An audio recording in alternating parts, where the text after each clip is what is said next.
Nigerians have been commending the new transportation policy made by the federal government to reduce the high transportation fare occasioned by the removal of oil subsidy.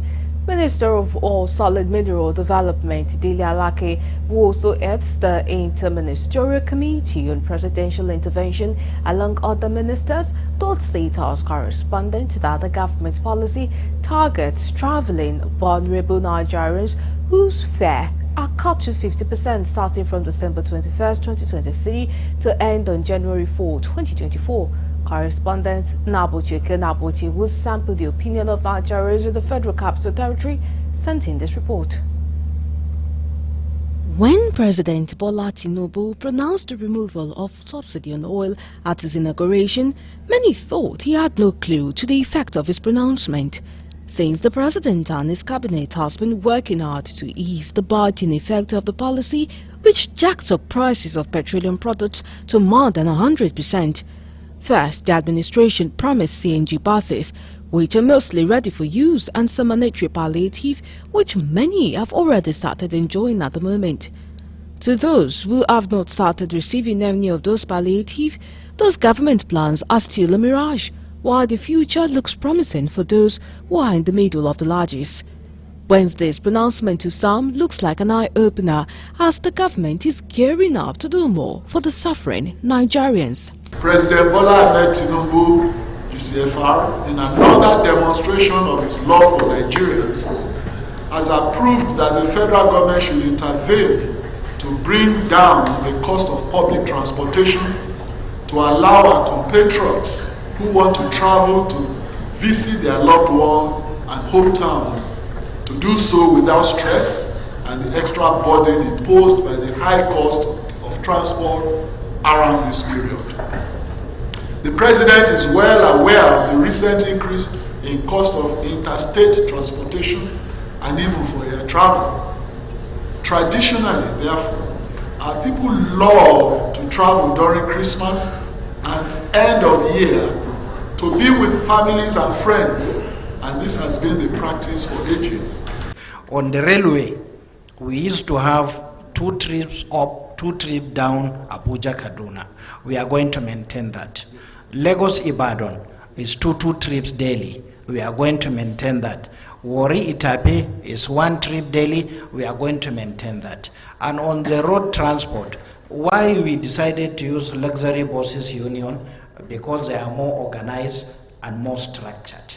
So we held a meeting with the president of the union. They gave us an idea of how much fares they used to charge on a normal day. But during festivities, when the buses travel, normally they came back empty.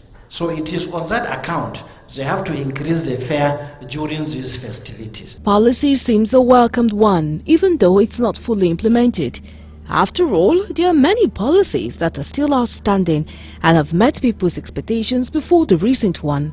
Recall the palliative that was promised during the coronavirus era, where most Nigerians did not get the 25,000 naira promised by the previous administration. But Nigerians see this transportation palliative as a good one that will impact the citizens positively. If government can do that, it is a very good initiative, because Nigerians are really passing through, hard time and suffering. If this policy can be, introduced without looking, sideways or any backsliding effort, in fact, everybody is going to appreciate the effort of the government. They are even the worst, they are the problem of this country. You understand? Believe me, the past government, 8 years Buhari did. Buhari make a provision for governors. You understand? Say bailout 1, bailout 2. Give a governor so that they can able to help those people in the state. You understand? So Buhari release money to them. Where is the bailout? Most of all these states now, they still owe workers. Well, it is good. It is a good initiative, because Yuletide season like this, good number of families will want to travel to the various places to see their loved ones, and some also have scheduled program for this period, like wedding and the rest of them.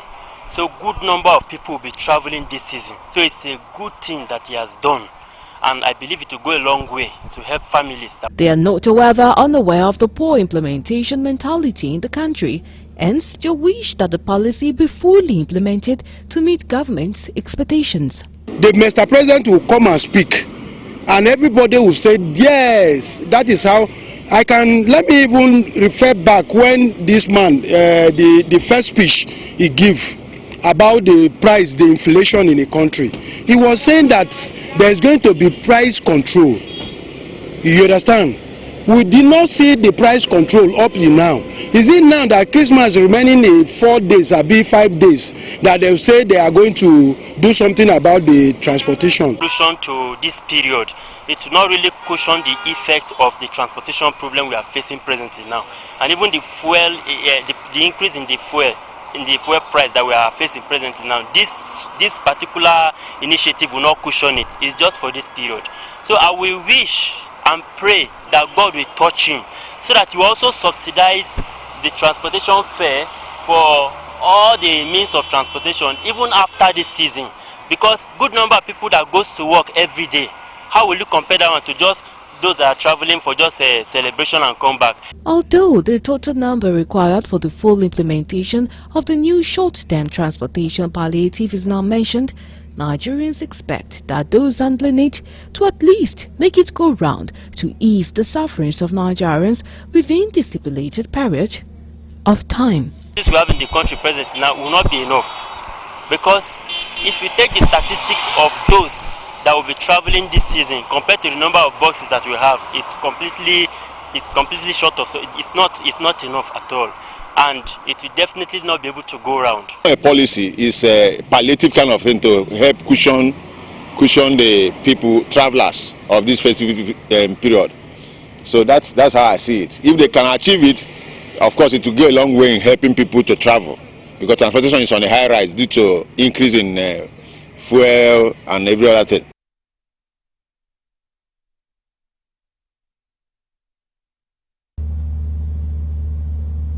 And now we have Barrister Timothy Amatin-Min, a private legal practitioner, joining us from Benue State to tell us more about this. Good evening and thank you so much for joining us on the news. Good evening, and it's my pleasure joining you live. A 50% reduction in transport fare across 22 routes by the federal government during this festive period. What's your take on this, and do you think this is what Nigerians need at this point in time?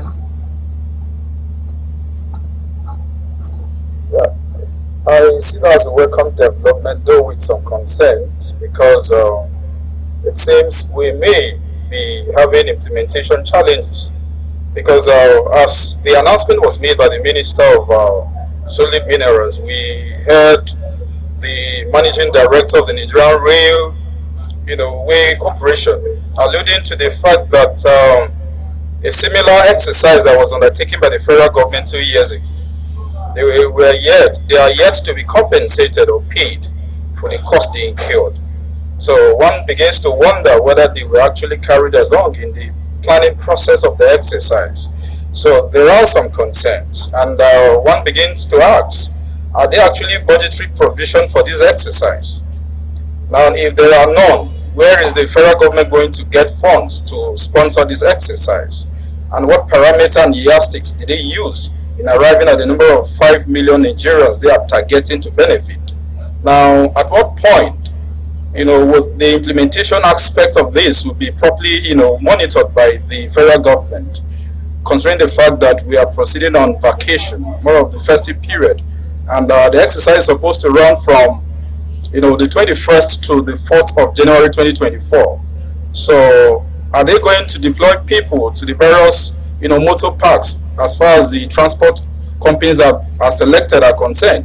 If not, how then do you begin to monitor this exercise to ensure that it's done in a transparent manner, and then the end beneficiaries, benefit from the exercise? Okay, so the federal government exempted transportation by air from this subsidy because they want it to be for the average Nigerian that is having difficulty with the fuel subsidy removal. But if we look at what is obtainable in Nigeria, it appears most states of the Federation do not operate rail, since they ordered the National Railway Corporation to operate for free. So do you really see this working out really for the average Nigerian who do not have that much money? In fact, from my base where I'm reaching you, we don't have railway services. So we are completely cut off from that exercise. So it further reiterates the fact that the federal government really to step up their game in providing railway services for all Nigerians. Only few states may benefit from the rail system, which has the package is completely subsidized completely by the federal government, as opposed to that of the interstate road transportation, where only 50% discount has been given to Nigerians to benefit. So only selected states, which to my mind is discriminatory, because other states do not have railway system available to them. So it's a cause of concern for some of us. And for the selection of the transport companies, what yardstick was used in selecting the said companies? Were they, the bidding process that was followed before these companies were selected, because the government policy. So you don't just wake up overnight and then announce a policy that seeks to benefit Nigerians. Since the removal of subsidy on May 29, 2023, they have been concerned by Nigerians because it seems the federal government does not have a comprehensive plan to take care of the sufferings of the average Nigerians on the street. So every time you see more of a knee-jerk reaction, which to my mind is not proactive enough on the part of the federal government, if they are sincerely committed to helping the suffering Nigerian. What is happening about the minimum wage? So we need a long-term solution. We need a solution that will affect the Nigerian on the street.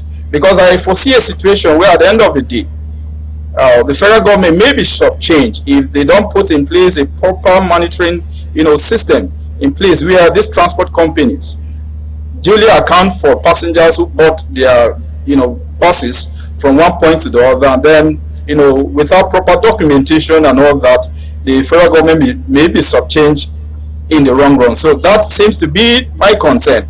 And I believe some other Nigerians too are seriously, are expressing that concern. So it is very instructive for the federal government to really have a comprehensive look at this policy. It was just announced yesterday. Now it will be commencing tomorrow. Now that clearly shows that many Nigerians may not even be aware about this benefit that the federal government offers to Nigerians to be part of the celebration at this point in time. Maybe our Muslim brothers and sisters may be asking, why wait till Christmas? How about their own Salah break and all that? So you see, when government begins to implement policies, it is important for the government to carefully plan and then factor in some of the implications of this policy, so that you don't just begin to spend government monies in a manner that may not be accountable, in a manner that may not be transparent, in a manner that it may not be properly monitored. So we expect that as the government is listening to some of these concerns expressed by Nigerians, they will seriously review that policy. Though it's a good one, we should commend the government for thinking about helping the average Nigerians to cope with the removal of subsidy. But it is just a drop in the ocean. It shouldn't be more of a pipe where people begin to siphon public funds for their own personal interest, as opposed to those who are intended to benefit from the exercise. All right, we thank you so much for sharing your views with us on the news. It's really my pleasure. Thank you. And that was Barrister Timothy Amatinmin, a private legal practitioner.